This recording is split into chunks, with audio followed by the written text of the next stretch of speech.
पूजा अग्रवाल और आप सभी का बुलेटिन में स्वागत है। ये योगी का यूपी है, जहां अपराधियों पर एक्शन में देरी बिल्कुल नहीं होती, जहां कानून व्यवस्था को चैलेंज करने की कोई सोचता है तो उसके खिलाफ एक्शन इतना तगड़ा होता है कि अगली बार वो क्या, उसकी आने वाली कई पुश्तें खौफजदा हो जाती हैं। और इसी कड़ी में उपद्रवियों को यूपी के बरेली में हुई हिंसा के बाद अब बुलडोजर एक्शन झेलना पड़ रहा है। मौलाना तौकीर रजा के करीबी के अवैध निर्माण पर नगर निगम का बुलडोजर चल ही गया और सीधा मैसेज दे दिया गया कि अपराधी देश में नफरत का जहर घोलने की कोशिश बिल्कुल ना करें। आपको सबसे पहले बरेली में बवाल की घटना के बाद सीएम योगी ने बुलडोजर की परिभाषा बता डाली थी और इसी पर करेंगे चर्चा। लेकिन सबसे पहले सुनिए योगी आदित्यनाथ ने आकर क्या कहा था। तो देखिए, बरेली में हुई हिंसा के बाद से जो कार्रवाई अब देखने को मिल रही है, उसकी तस्वीरें आप लगातार देख रहे हैं न्यूज़ वन इंडिया पर। और ये तस्वीरें आज की है। आज जिस तरीके से मौलाना तौकीर रजा के करीबियों पर शिकंजा कसा जा रहा है, जिस तरीके से उन्हें सबक सिखाया जा रहा है, ये एक नजीर बन चुका है पूरे उत्तर प्रदेश के लिए। उत्तर प्रदेश में अगर किसी ने भी माहौल को खराब करने की कोशिश की तो उसका परिणाम यही होगा जो तस्वीर आप अपने स्क्रीन पर देख रहे हैं। जी हां, बिल्कुल यही तस्वीर आपको अपने साथ देखने को मिलेगी। सीएम योगी ने साफ कहा है कि उत्तर प्रदेश में अगर रहना है तो शांति आपको कायम रखनी पड़ेगी।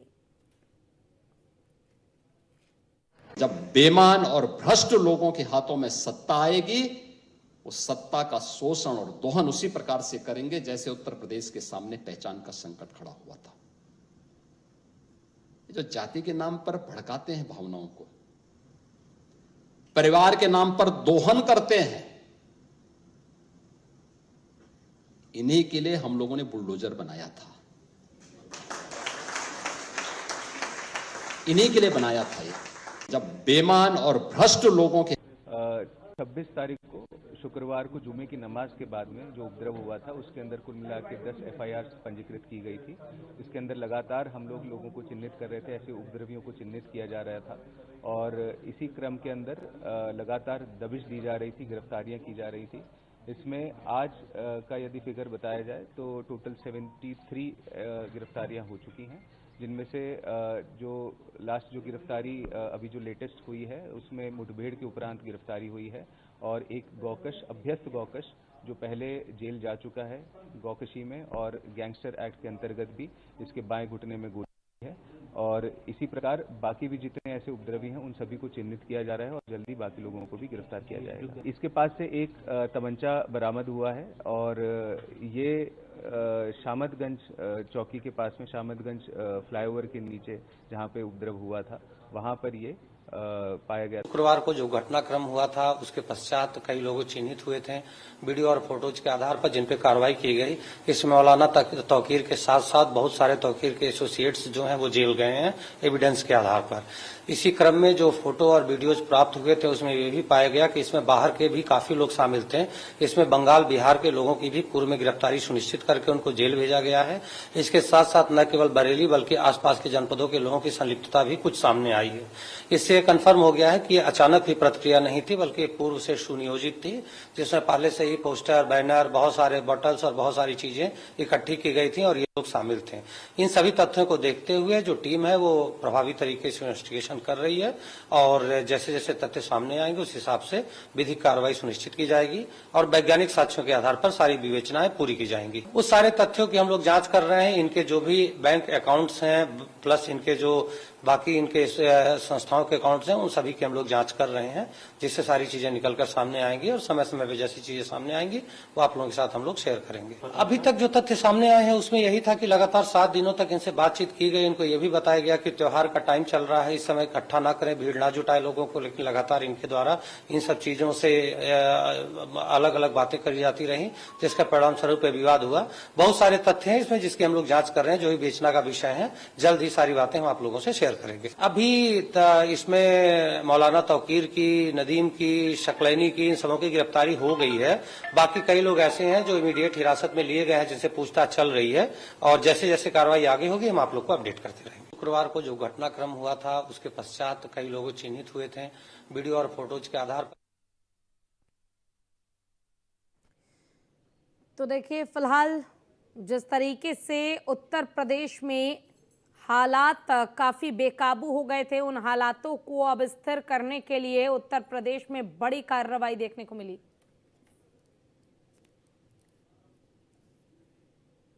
और यहां रुकेंगे बहुत छोटे से ब्रेक के लिए, जो लौटेंगे ब्रेक के बाद।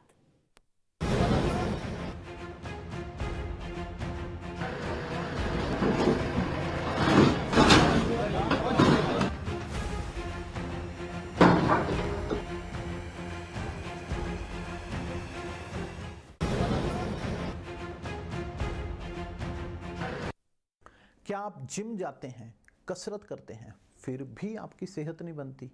काजू बादाम किशमिश मेवे प्रोटीन के डिब्बे खाते हैं, फिर भी कुछ असर नहीं होता?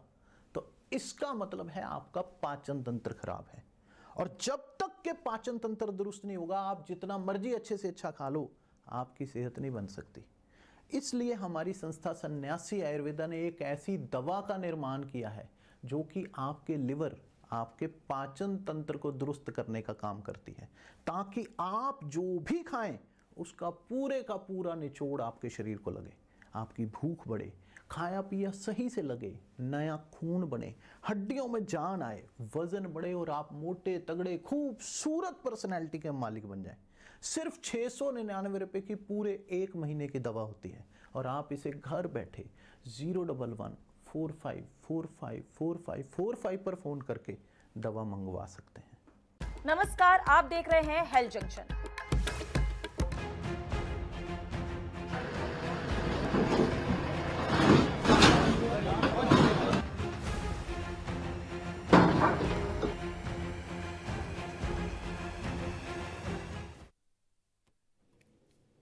ब्रेक के बाद फिर से स्वागत आप सभी का। कुछ तस्वीरें हम आपको दिखाने जा रहे हैं। बरेली में जिस तरीके से माहौल को अशांत करने की कोशिश की गई थी, यूपी में योगी ने ट्रेलर दिखा दिया है कि अगर आगे कुछ इस तरीके की घटना देखने को मिली तो पूरी पिक्चर आपको दिखा दी जाएगी।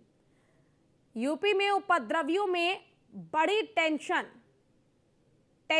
इसलिए बढ़ गई है क्योंकि बुलडोजर की कार्रवाई हो गई है और बुलडोजर की कार्रवाई ने कईयों को डरा दिया है।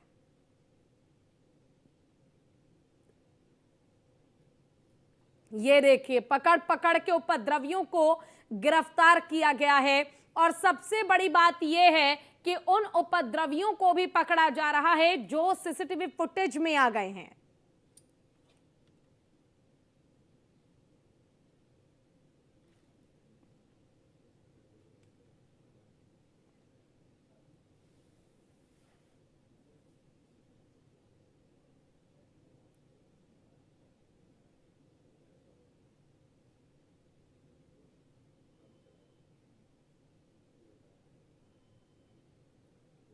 तो उत्तर प्रदेश में अब योगी सरकार काफी एक्शन मोड में नजर आ रही है। उत्तर प्रदेश की योगी सरकार ऐसे अपराधियों पर शिकंजा कस रही है जो माहौल को अशांत करने की कोशिश करते हैं, लोगों को उकसाने की कोशिश करते हैं, लोगों को भड़काने की कोशिश करते हैं और खासकर वो उपद्रवी जो इस हिंसा में मेन कैरेक्टर के तौर पर काम करते नजर आए थे, उन सभी के खिलाफ कार्रवाई की जा रही है।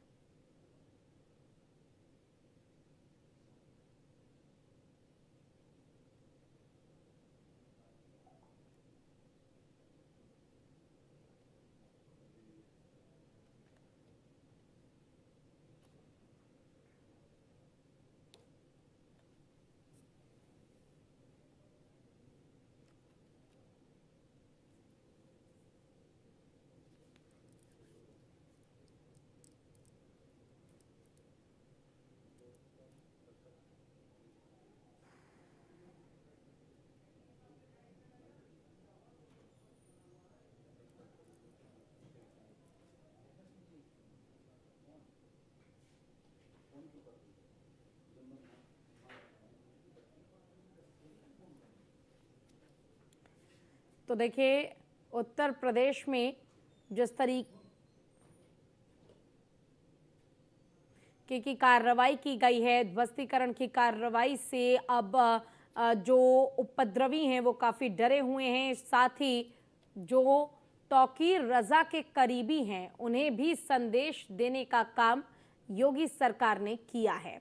आपको याद होगा मुख्यमंत्री योगी आदित्यनाथ ने साफ तौर पर कह दिया था कि कोई भी इंसान या खासकर वो उपद्रवी ये ना भूले कि प्रदेश में सरकार किसकी है।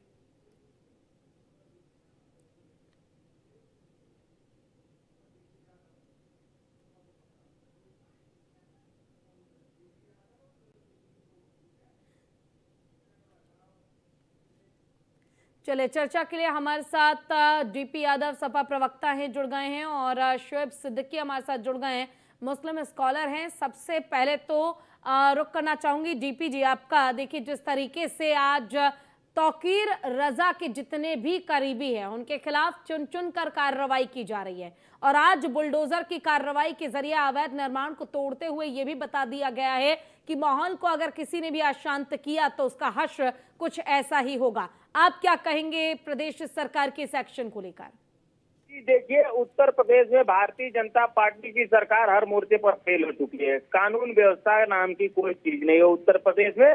और जिस प्रकार से एक धर्म विशेष के लोगों को, जिस प्रकार से मुस्लिमों को प्रताड़ित करने का, उनको लक्ष्य बनाकर कार्रवाई करने का काम कर रही है सरकार, वो कहीं न कहीं बहुत ही दुखद और दुर्भाग्यपूर्ण है। अब से क्या सरकार आंख मूंदे सो रही थी कि क्यों नहीं कार्रवाई की गई? अगर वो इलीगल था, अगर वो सही नहीं था तो उसको पहले ध्वस्त करना चाहिए था। लेकिन जिस प्रकार से अब टारगेटेड कार्रवाई की जा रही है वो उत्तर प्रदेश के लोग देख रहे हैं और इसी का नतीजा रहा कि उत्तर प्रदेश में योगी जी को 2024 के लोकसभा चुनाव में हाफ होना पड़ा था। और यही अगर रवैया रहा तो निश्चित रूप से इनकी विदाई 2027 के विधानसभा चुनाव में निश्चित रूप से तय है और ये समाप्त हो जाएंगे, इनका कोई नाम नहीं लेने वाला है। ये बताइए कि ये सुनियोजित दंगे करवाने का काम कर रहे हैं। ये लोग मुसलमानों के अंदर भय और डर का माहौल व्याप्त करना चाहते हैं। इससे मुस्लिम तो कम हिंदू वर्ग ज्यादा नाराज हो रहा है कि आखिर आप जो लोग आपस में एक दूसरे से मिलजुल करके रहते थे, आपसी एकता और भाईचारे के साथ रहते थे, उनके साथ इस तरह की कार्रवाई आप क्यों कर रहे हैं? नहीं तो माहौल को अशांत करने की कोशिश भी तो यही करते हैं ना। तो इस तरह की कार्रवाई नहीं होगी तो सबक कैसे मिलेगा? सबक कैसे मिलेगा? तो फिर तो इस तरह की चीजें फिर दोबारा होती रहेंगी, रिपीटेड मोड पे होंगी। कुछ उपद्रवी तत्व हैं जो कहीं ना कहीं इस तरह का माहौल बनाने की कोशिश करते हैं। सरकार को चाहिए ना, इंटेलिजेंस क्या कर रहा है? डबल इंजन की सरकार है, खुफिया तंत्र फेल हो गया क्या उत्तर प्रदेश में? वैसे तो आप बड़ी बड़ी बातें करते हैं लेकिन जब इंटेलिजेंस की बात आती है, खुफिया की बात आती है तो आप वहां पर पूरी तरह से फेल हो जाते हैं। जब हम लोग उत्तर प्रदेश में कहीं धरना प्रदर्शन करने जाते हैं, विपक्ष के लोग, समाजवादी पार्टी के लोग जन समस्याओं को लेकर के आंदोलन करने जाते हैं तो हमको घर में ही बंद कर दिया जाता है और इस तरह से वहां पर कार्रवाई हो रही है। ये सरकार पूरी तौर से फेल हो गई है। ये भारतीय जनता पार्टी के लोग ही हैं, कुछ चंद मुट्ठी भर लोग जो हिंदू मुस्लिम कराना चाहते हैं। बाकी जो सामान्य लोग हैं, जो आम नागरिक है उत्तर प्रदेश का, वो अमन चैन, आपसी एकता और भाईचारा चाहता है। ठीक है, शोएब सिद्दीकी जी हमारे साथ जुड़े हुए हैं, मुस्लिम स्कॉलर है, उनका भी रुख कर लेते हैं। शोएब जी देखिए जिस तरीके से हम देख रहे हैं कि पहले तो उन्माद फैलाया गया, उपद्रवियों ने जमकर हिंसा फैलाई और उसके बाद अब आज के समय में आप देखिए अगर मुस्लिम वर्ग की जो डीपी यादव बात कर रहे हैं, मुस्लिम धर्म भी है, उस धर्म के जो लोग हैं कुछ ऐसे भी हैं जो शांति से अपने घर में बैठे हुए हैं क्योंकि उन्होंने कुछ गलत नहीं किया, लेकिन तौकीर रजा जैसे लोग जो माहौल को खराब करने की बात करते हैं, माहौल को खराब करने के लिए उपद्रवियों को इकट्ठा करते हैं, ऐसे लोगों पर अगर कार्रवाई हो रही है तो इसमें गलत क्या है? और इसमें अगर मुस्लिम धर्म को बांटने की, भाईचारे को खराब करने की बात की जा रही है तो मुझे लगता है ये बिल्कुल गलत है। आप क्या कहेंगे इस पर? देखिए पूजा जी, ऐसा है कि इस्लाम का धर्म हो चाहे कोई धर्म हो, वो धर्म किसी को भी इजाजत दे देता है कि किसी को बांटने की कोशिश की जाए। चाहे आप कुरान देख लें, गीता देख लें, बाइबिल देख लें, किसी में भी ये बात नेगेटिव बात नहीं कही गई है। हमारे नबी ने तो यहाँ तक फरमाया कि मुल्क की वफादारी आधा ईमान है, जिस मुल्क में रहो उसकी वफादारी करो। आप देखिए होता क्या है मामला, ये आइलम मोहम्मद से मामला उठा था, उठते उठते कहाँ तक पहुंच के चला गया। मैंने हमेशा एक बात कही कि इस मुल्क में जिस तरह के बयानबाजी होती है तकरीबन हर समुदाय में होती है, हर पार्टी से भी एक चंद लोग होते हैं जो इस तरह की बयानबाजी करते हैं। मैं समझता हूँ सबको ऐसी बयानबाजी से बचना चाहिए, क्योंकि वो बयानबाजी करके निकल जाते हैं उन्हीं की कौम, उन्हीं की पार्टी के आम जनता, आम आवाम को भुगतना पड़ता है, बाद में बड़ी दिक्कतों का सामना करना पड़ता है। अब आप देखिए, हमारे नबी जो थे वो सिर्फ शोएब सिद्दीकी या पूजा जी के नहीं थे, वो पूरे आलम के नबी थे, और उन्होंने हमेशा एक मोहब्बत का पैगाम दिया। अगर शोएब सिद्दीकी अपने नबी को मानते हैं, उनकी बताई हुई बातों को नहीं मानते, तो मैं समझता हूँ शोएब मुसलमान ही नहीं है। लेकिन एक बात पूजा जी हमेशा खड़कती रहती है, ऐसे लोग कहते हैं, शुरू में आपका काफी चला, 10-15 दिन बाद चल रही है कि नबी आई लव मोहम्मद कोई नहीं कहेगा, नहीं कह सकता, इस तरह बातें रही, लेकिन अब कम हो गया मामला। आप बताइए, मैं चैलेंज के साथ कह रहा हूँ, हमारे शमशी भाई, हमारे छोटे भाई यहाँ बैठे हैं, खुद भी तायद करेंगे इस बात की, कि आप बताइए दुनिया में, मैं लखनऊ या यूपी या हिंदुस्तान की पूरी दुनिया में शायद ही कोई ऐसा मुसलमान हो जो नबी को नहीं मानता हो। अगर नहीं मानता तो मुसलमान ही नहीं है वो, पहली बात तो वो। तो इस तरह की मैं समझता हूँ, आई लव मोहम्मद अगर कोई हिंदू भाई कहेगा तो मुसलमान नहीं हो जाएगा, शोएब सिद्दीकी आई लव राम कहेंगे तो हिंदू नहीं हो जाएंगे। बिल्कुल ये बिल्कुल। गंगा जमनी की तहजीब होती, मिसाल होती है। आप देखिए, अभी 12 रबीउल अभी गुजरा है, हमारे हजारों हिंदू भाई हमारे साथ उसमें थे, झंडे में थे। और आप देखिए, ये जो आपका नवरात्र चल रहा है, दशहरा आन करीब आ रहा है, कई प्रोग्राम मेरे जो हैं हिंदू भाई लोग कर रहे हैं, जिसमें मैं परमिशन की दौड़ भाग कर रहा हूँ, इंशाल्लाह शरीक होऊंगा। तो इस तरह की बातें ना की जाए, इस मुल्क को बांटने की कोशिश ना, कोई भी एक बांटता है। पूरे देखिए देखिए पूजा, होता क्या है इस मुल्क में, भी मैं आपको 2 सेकंड में एक बात बता दूं। परसों आप देखिए, मैच था इंडिया पाकिस्तान का था, मेरी बेटी फातिमा जहरा 3 साल की है, मेरा बेटा मोहम्मद 8 साल का है। ये लोग रात भर मैच देख रहे थे, मेरे बेटे ने कहा कि अब्बू स्कूल सुबह हम जाएंगे, लेकिन आज इंडिया का मैच मुझे देखने दिए। 12 बजे दोनों जीतने के बाद मेरी बेटी फातिमा जहरा कह रही है, अब्बू मेरी इंडिया जीत गई, अब्बू मेरी इंडिया जीत गई। तो आप इस तरह की मासूम बच्ची जो कह रही है कि I love India, I love India, कैसे आप निकाल लेंगे? मेरा बेटा कह रहा है अब्बू आई लव इंडिया, मैं सुबह उठ जाऊंगा। तो इस तरह सत्ती शोहरत पाने के लिए कोई समुदाय के लोग, कोई पार्टी के हों, इस मुल्क की गंगा जमनी की तहजीब पूरी दुनिया में मशहूर है, उसको बांटने की कोशिश ना करिए। मुल्क संविधान से चलता है, संविधान से अगर हट के कोई भी रहेगा तो बख्शा नहीं जाएगा। मेरी मुल्क के वजीर आजम नरेंद्र मोदी जी से भी बीजेपी प्रवक्ता शमसी आजाद जी हमारे साथ जुड़े हुए हैं, एक बार उनका भी रुख कर लेते हैं। शमसी जी, आपका भी स्वागत है न्यूज़ 1 इंडिया पर। और देखिए, जो इस तरीके से डीपी यादव नेता है समाजवादी पार्टी के, उन्होंने साफ तौर पर कहा कि आज हिंदू मुस्लिमों को बांटने की कोशिश बीजेपी कर रही है, बेवजह से इस तरीके का एक्शन लिया जा रहा है, बेकसूरों को पीसने की कोशिश की जाती है, और साथ ही मुस्लिम धर्म को दबाने और डराने की कोशिश बीजेपी कर रही है इस एक्शन के जरिए। क्या कहेंगे, उनको जवाब दीजिए। पीपी यादव जी शायद अभी नींद जाके नहीं, तो लग रहा है कि इनको जो नींद आई थी तो अभी भी नींद नहीं है। उन्होंने देखा नहीं कि बरेली में किस तरह से छोटे छोटे बच्चों के छोटे छोटे बच्चों को किस तरीके से भड़काया गया। हम कह रहे हैं कि जुमे का दिन था, आप इबादत करते हैं, उसके बाद आपको शांति सबसे पहले आपको इजाजत दी, प्रशासन ने बिल्कुल मना किया था कि प्रदर्शन नहीं होना है। तो हमें नहीं लगता कि प्रदर्शन करने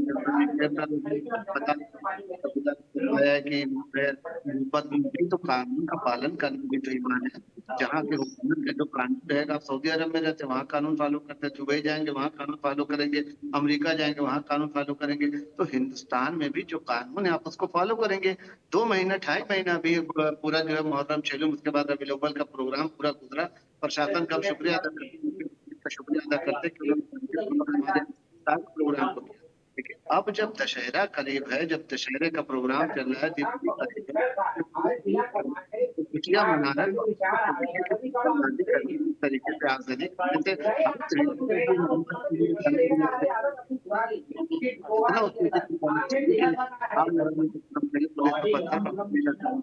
इस चीज पे कम से कम करने जो समाज